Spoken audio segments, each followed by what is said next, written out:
What's up, the Comic Coalition here for another video for you guys today. And today we're going to be creating a cheap and easy do-it-yourself diorama for your Marvel Legends, your Black Series, and your other 6-inch action figures.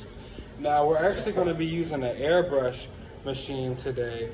I believe this was about $170 on Amazon, so it's one of the cheaper ones you can get on there.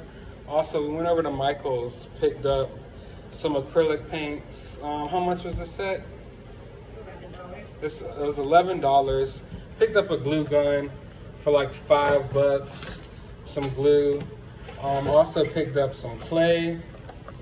Do some little molding pieces on the diorama as well.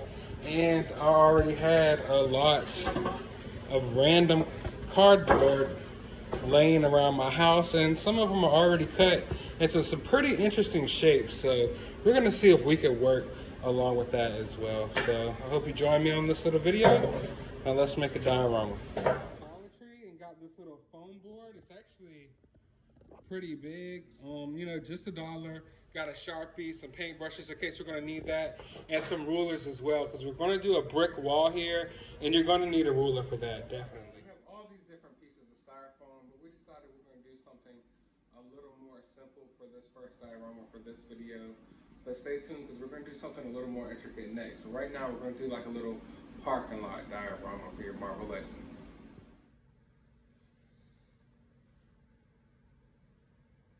So if you're going to want to get the size of your bricks down pat, if you're going to do a brick wall like we're going to be doing here tonight. Now, a lot of people have different preferences on how large they want their bricks, and it all really depends on what action figures you're really going to be using in the diorama. I'm going to be using 6-inch figures like Marvel Legends or Power Rangers Lightning collection figures. So I'm mapping out my bricks to be about this big. The number one thing I do when I look at the size of a brick is I put their hand around there, and I think about my hand gripping a brick. A brick is about that big in my hand, so that's how big I make my bricks. Now, if you're going to do this for a NECA figure or something like that, you might want to make these a little tad bit bigger. Some of these are even on the small side, but I'm going for something around this size right here for my bricks. Drawing the lines for the bricks is not enough. You're going to want to add some texture to it by coming along the lines here with a knife ever so slightly. And you're going to want to go in all the little tiny cracks and crevices like that.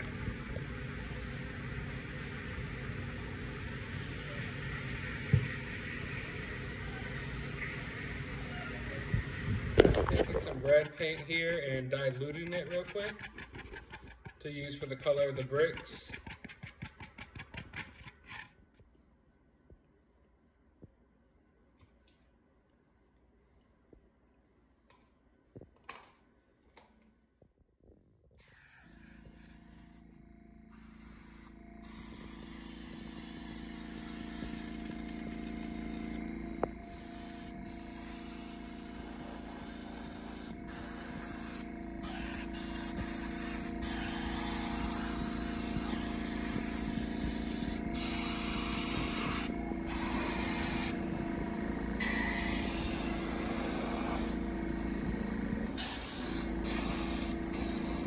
First layer of paint, we're going to go over it again and touch up all the spots that need to be touched up.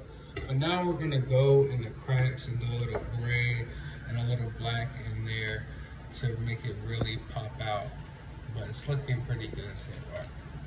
Now we're going through the corners with a gray paint with a little brush here.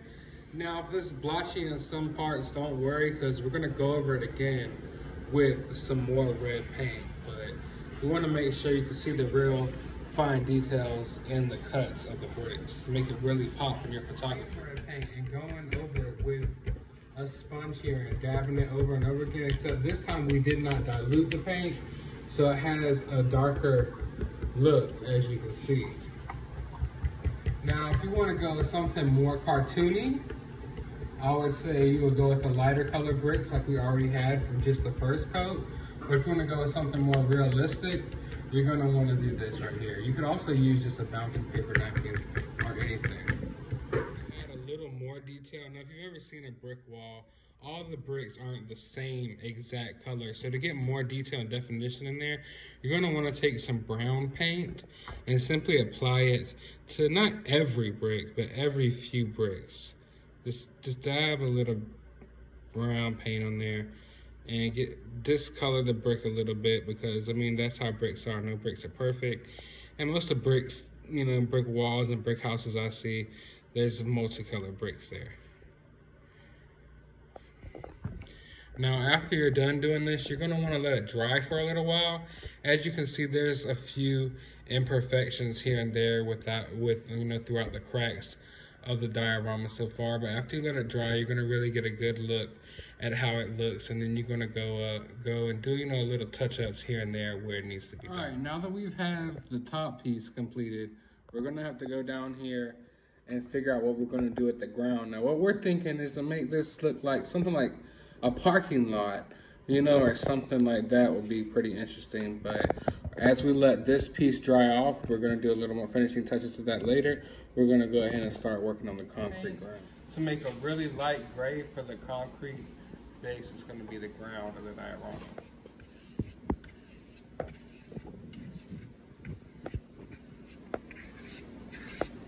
Now after you've smoothed out the gray on it, you're going to want to take some black and add it to your base color and make it darker. Now take your darker base color and splotch it all around with a sponge, like how we did with the darker color for the bricks earlier.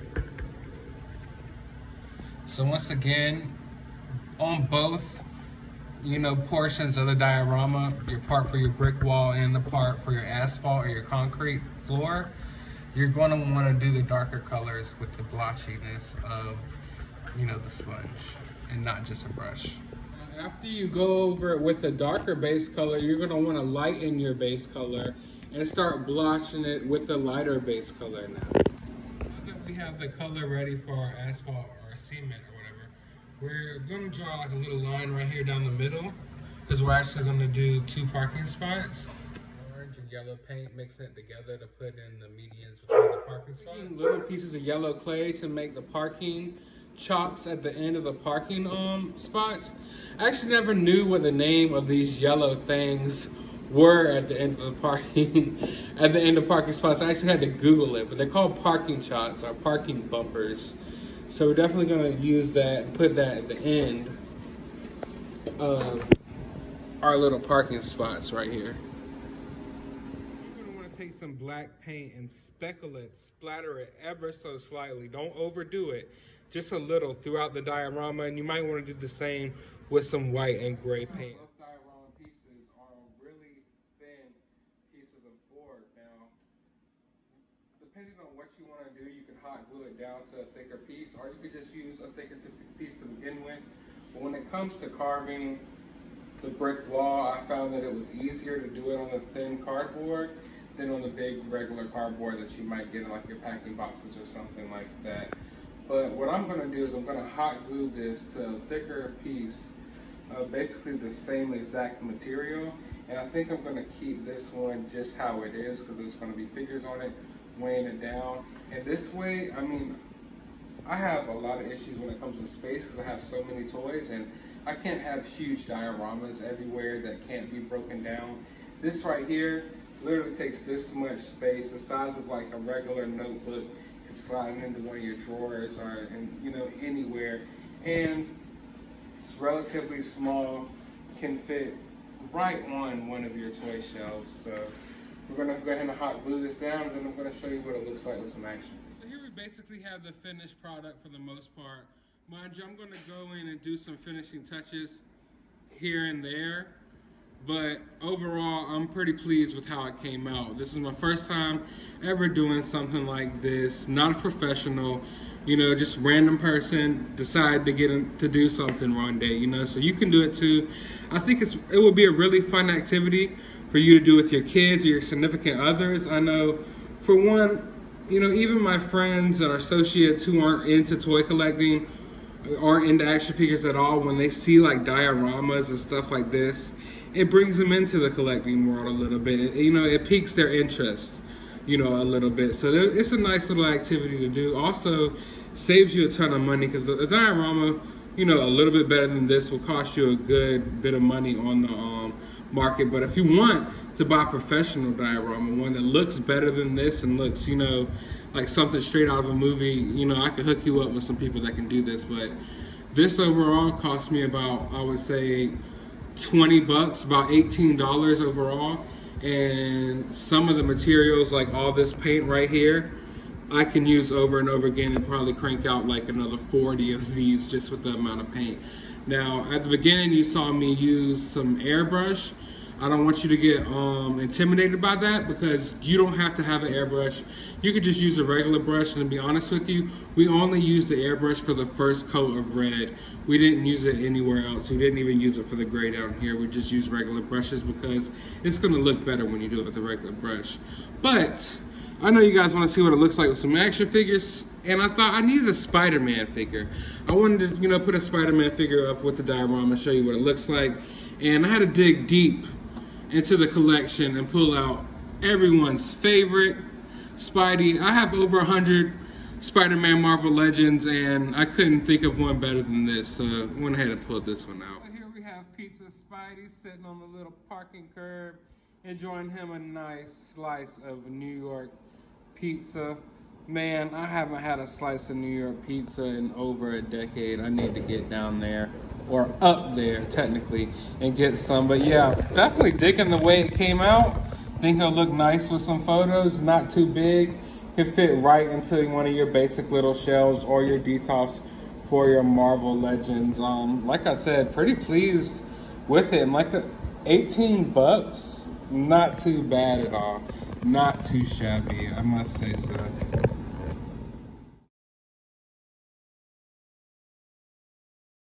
And here I have it with the new Back to the Future NECA Marty McFly. Keep in mind, I didn't build this to be up to scale necessarily with NECA figures. If I had more so NECA figures in mind when building this, I would probably have made it slightly a little bit bigger, just because the NECA figures are, of course, a little bit bigger than Marvel Legends, but it still looks nice with it as well. Back up a little bit here. But yeah, if I was going with NECA in mind, I would have made it a little bit bigger, and I'm definitely going to be building one for NECA specifically coming up here within the next week or so. So if you want to see that, you might want to go ahead and hit that subscribe button. But I think you get the idea. I don't